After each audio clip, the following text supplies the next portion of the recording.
Tara, let's travel to Boracay!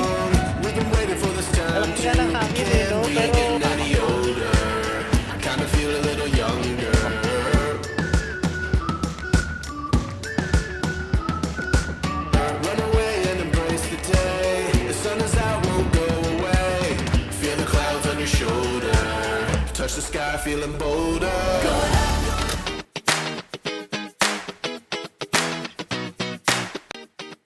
Hi guys, I'm Julius. And I'm Tristan. We're chasing adventures one stop at a time. Welcome to our travel vlog.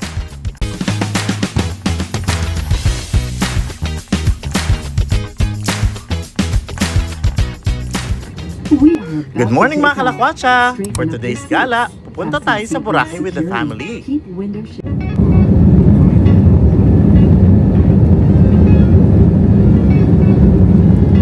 Iyo.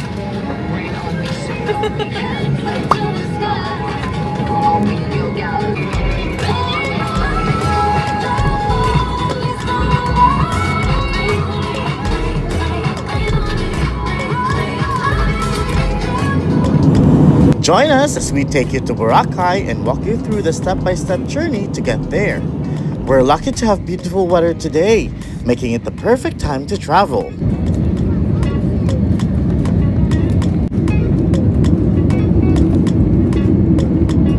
Hello everyone. We have just landed smoothly at Godofredo P. Ramos Airport. Welcome to Boracay.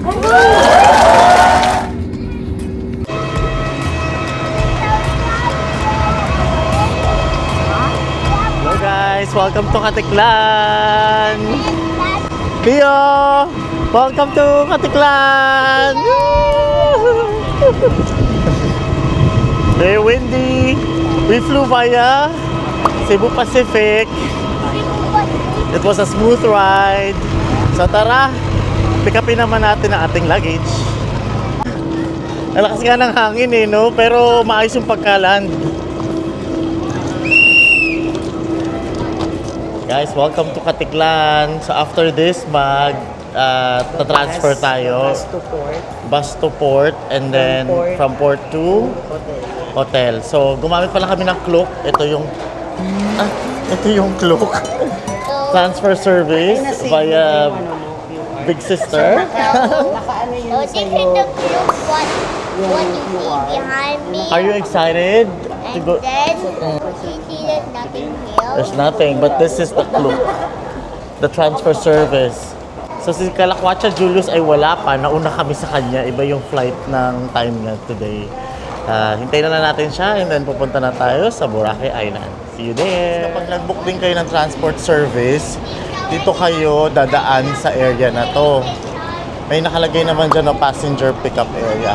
So sundan lang natin tong way na to. Kung hindi naman kayo nag-book ng transfer service, may mga van to port naman which is dito nyo mabibili for 100 pesos per person. And from port, of course, you need to pay for the fee sa bangka. And then also, alam ko meron silang environmental fee. So, doon natin siya malalaman later. Pero for us, kasi nag-book kami ng transport service, everything is arranged. So, convenient siya. Tatry namin to service na to and I will tell later kung okay ba and highly recommended ba yung gantong transport. I would say kapag family, mas maganda yung ganito kasi hindi na kayo mahirapan pang magdala ng mga gamit, mas secure na siya, tapos may nag-arrange siya ng transport sa inyo. Pero tingnan natin later kung ano ating review dito. Okay? Ito yung binook namin sa Southwest Tours Canyon. Bigyan kami ng ganito and then i-attach natin siya dito sa damit. Para ma-recognize na we're part of the group. Guys, balik muna kami ng airport. Arrival. Kasi si Tito Julius is arriving in few minutes na lang. Nauna kami sa kanya ng 1 hour. So tinanong muna namin yung binook namin na transport service kung pwede namin hintayin si Julius. Kasi apparently hindi kami sabay dumating dahil nga sa booking namin sa ticket. Hintayin lang natin siya from here and then after that, we'll travel later to Boracay Island. Hindi ko na malala guys kung ano itsura ng airport before, pero I would say simple lang yung airport nila. Airport nila. Na lahat ng basics nandito naman. Meron din silang bank, withdrawal dito sa side pag exit nyo. Tapos kanina meron ako nakita mga parang souvenirs. Nakalimutan ko na pero nagpunta kami dito sa Boracay din. Nung una-una ko dito I was I think third year college. Yun yung first time na nag-airplane ako in my life. Malinis yung airport nila, marami ring mga tao. Kasi alam naman natin Boracay is one of the most visited places here in the Philippines, lalo na pag summer. And of course, all year round. I am very excited kung ano na itsura ng Boracay ngayon. Tutour tayo later. Hintayin natin si Tito Julius kasi medyo ilang oras pa yung biyahe niya. Tito Julius is here! Tito Julius, it's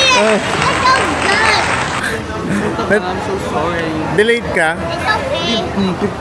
15 dapat pero lumipad ng 40. Kalakwacha Julius! Simulan na natin adventure! Let's go! Yes!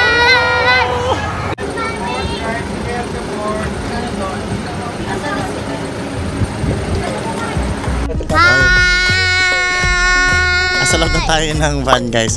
Sa labas pala kanina may nakita kaming pwede ka mag-DIY using tricycle. Okay. To the port. So we are inside the bus. DC, we are inside the bus. Yes, we're inside the bus. You're right. So where are we going? So we are going to our hotel whale and the swimming pool. Excited? And there's a sign on the beach when standing on the sand. It say no building sandcastles. Because if you build sandcastles, it'll be hundreds of them. Then it'll be the creators of sand. So don't build sand castles. Yeah, because you're damaging the environment when you do that, especially if you just leave it there, right?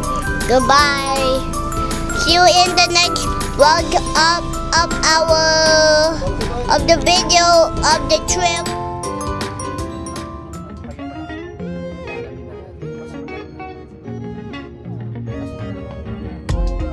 Nandito na tayo sa port mga kalakwacha. The Southwest services includes entire transfer from airport pickup to the port, including environmental fee, then the boat transfer to Boracay Island, and finally, the ride to the hotel.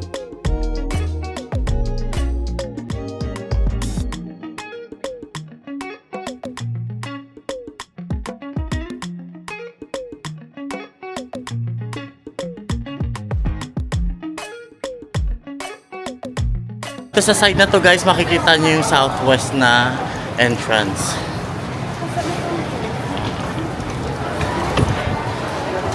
Ticketing counter. Hello, good morning. Yan, si ate na yung yung sister ko na yung nag-arrange ng lahat kasi siya yung nag-book under Klook. Hello guys, nakuha na namin yung aming pinaka boarding pass. Thank you to our sister Hayes. Siya po yung nag-asikaso nito. So basically, grouping kami at makikita sa screen kung ready na ang aming bangka. So, see you on the bangka. Ano daw require? Parang hiningan lang si ate ng ID. No? ID, tapos verify yung ano. Just one representative. Just Yeah, para isulat lang yung lahat ng mga pala natin. Okay. Alright. see you on the bangka. Guys, for environmental fee, ito yung mga fees nila. 150 for tourist 6 years old and above. Pero kapag foreign nationals, 300. 150 for local tourists, pero not Aklanon. Kasi yung mga Aklanon is free sila. Wala sila environmental fee. And dito rin yung luggage policy nila guys. For each passenger is allowed 2 pieces of luggage. Standard size of luggage is 50 cm to 70 cm. Ito siya. So allowed kayo magdala. Pag magpapaporter naman kayo, ito naman din yung rate.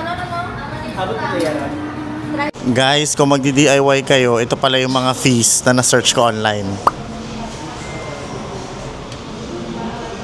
So, yan naman yung mga rates na babayaran nyo kapag DIY naman din. Pero kami ginawa namin, since sa Southwest agency kami, tours, meron silang sarili nilang waiting area for the Southwest guest.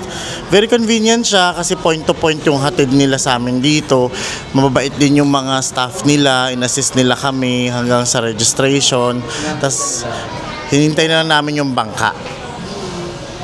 From airport, meron nag-aantay hanggang sa makasakay ka. Tapos pagbaba mo ng bus, may nag-aantay din kasi dadaling ka naman nila dito sa place kung saan i-issue nila yung pinaka-board nyo.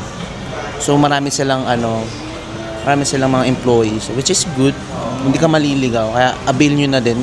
Pila na kami, guys.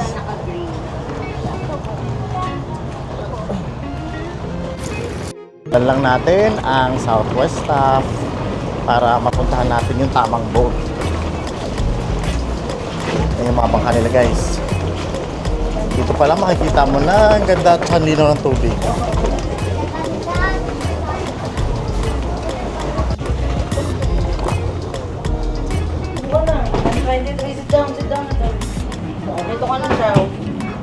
So guys, may mga numbers na ibibigay. So each passenger merong kayong upuan, designated chair. Ayan.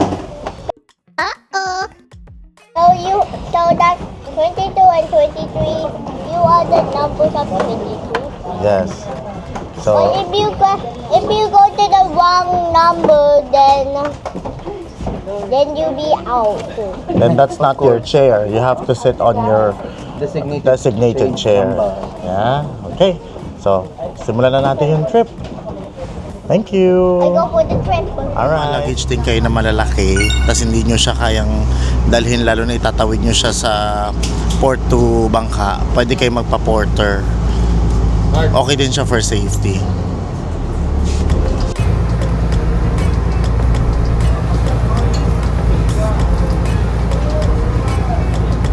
Medyo malakas yung alon. Pero feel ko ganito na yung natural na alon nila. Kasi even kanina yung pagbaba namin nung ng eroplano, ang sabi ng pilot is malakas yung hangin today Which which is makikita nyo siya sa wave, no? sa wave ng dagat. Nakakatawa, hindi nila pinuno yung itong Bangka. Oo, bangka. Na-excite ako kasi although hindi ko first time sa Boracay, pero meron kang feeling na parang first time ulit, no? Yes, oo. Ako sa tagal ko na like siguro more than 10 years. Yeah, more than 10 years. Ang siguro mga 6 years parang yun. More than 5 years. Last nagpunta kami dito. What? Nung mga nung mga college friends ko. More than 5 years? Ay, mga 10 years na rin pala. Are you serious? Parang 10 years pala, guys. So, baka more than 5 years. Hindi 10 years. Mga 7 or 8 years. Parang mga ganun. Hindi ko na Less than 10 years. Less than 10 years.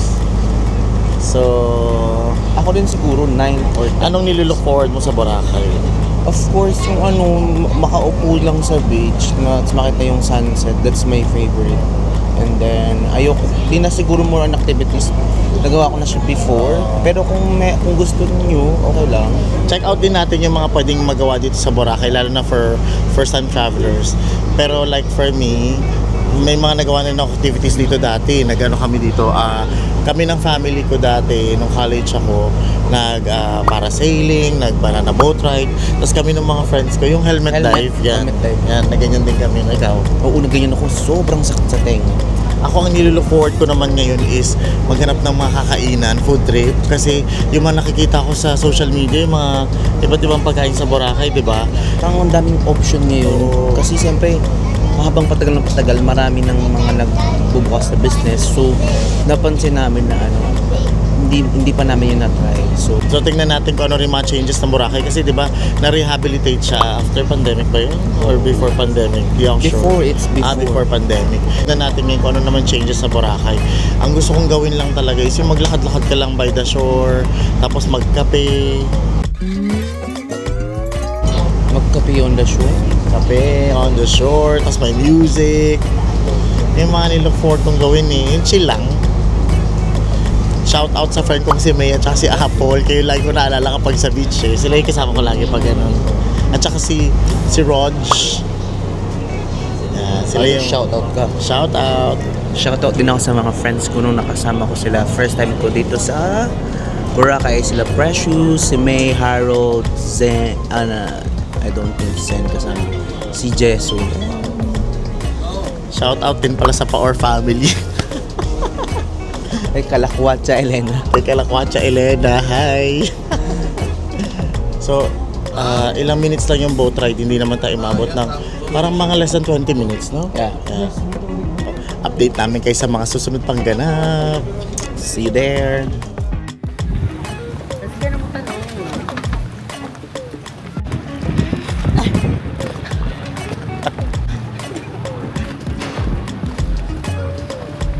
Welcome to Boracay. Again. 1, 2, 3, go! Welcome to Boracay! Guys, from the port, ito yung mag-welcome sa inyong view. Jetty Port. Grabe, napakaganda ng Boracay.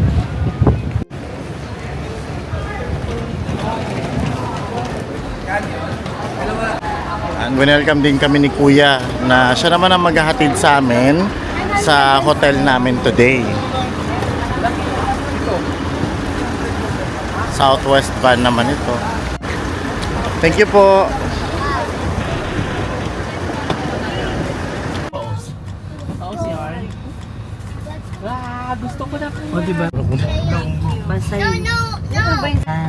Saylo kayo. Diba sa atin ano? Ay, saylo ka mo. Pasaylo? Is tuloy po kayo.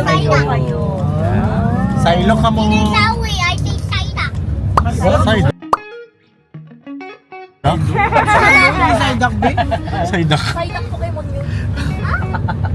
Iba lang sa siguro dito ng mga Meron din Jollibee. Boracay Beach Brunch. May Jollibee na dito? Oo, ganyan. Boracay ito eh. Marami. Di Boracay. We will try that. Baka iba ang lasa dyan. Ito talaga ba? That's the common tricycle sa kanila. Oo nga, no? This is 998th store of Jollibee, which is in Boracay. Fun fact. Corrected by.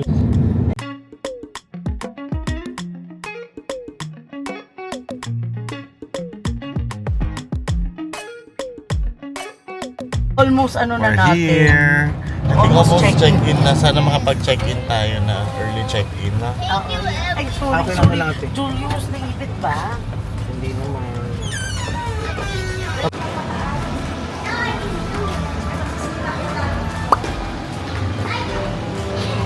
So, dito na tayo sa hotel. To Canyon Hotels Resorts, Boracay.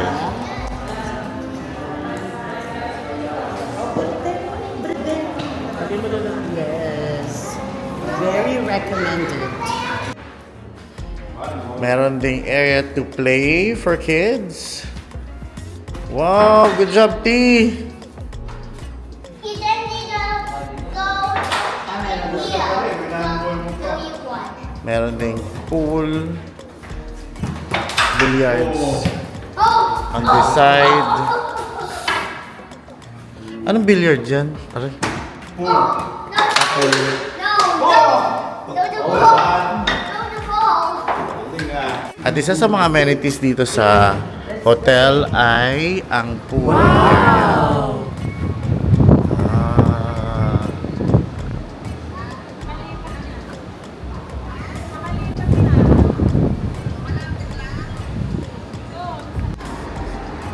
Sa hotel na to, allowed ka mag-swim from 8 to 10 p.m. So, if pagod ka na mag-swimming sa beach, pwede ka rin mag-swim dito. Go-offer din sila ng mga iba't ibang Boracay Island activities. Yan. So, ito yung mga prices nila. Meron silang or sailing, 2.5 per pax kapag solo flyer ka. Banana boat, ito Maseto guys, na-try ko to dati. 15 minutes, minimum of 6 persons, 500 naman siya per pax. And marami pang iba't ibang activities na pwede magawa din sa Boracay. Meron pang helicopter, private yacht cruise. Yung private yacht cruise guys, minimum of 20 pax per small yacht. It's 45,000 for 3 hours. Pwede na din. Magandang activity niyan lalo kapag nagsi-celebrate ka ng birthday or mga private events yun dito sa Boracay. One of the things that you can also try and do. Ang cool, di ba? May mga activities ka na sa hotel na pagsistayan mo. Ito yung sa amin dati. 331. Punta na tayo sa room. Ito po. Afternoon po.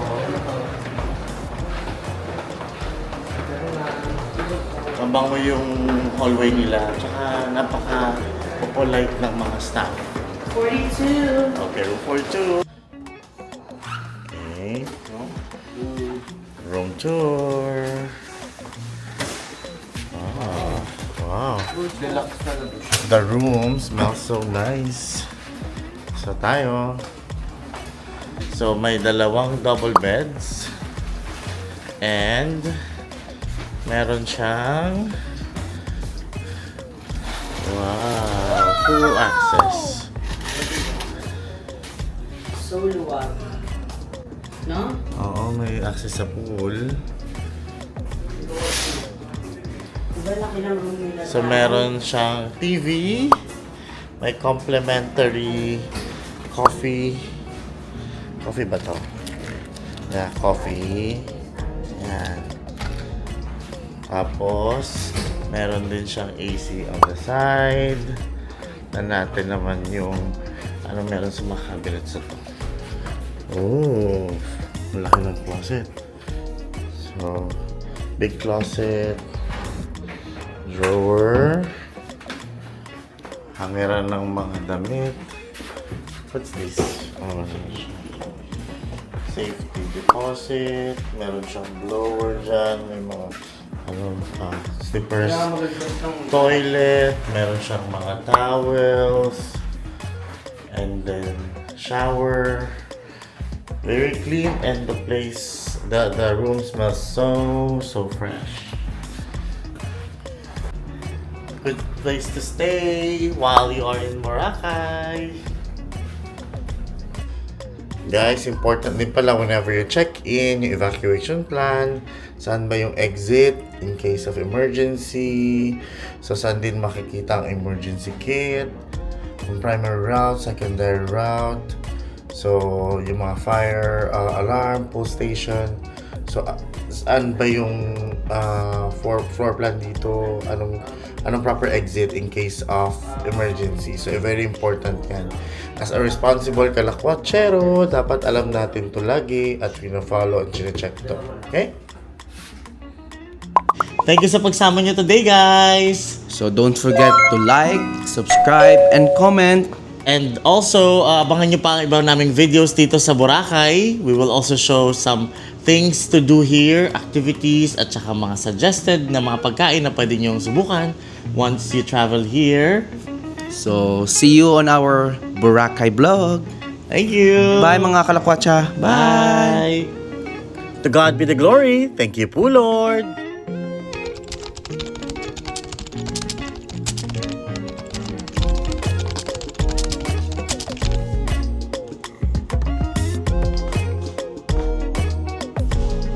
Check out these videos for more travel adventures.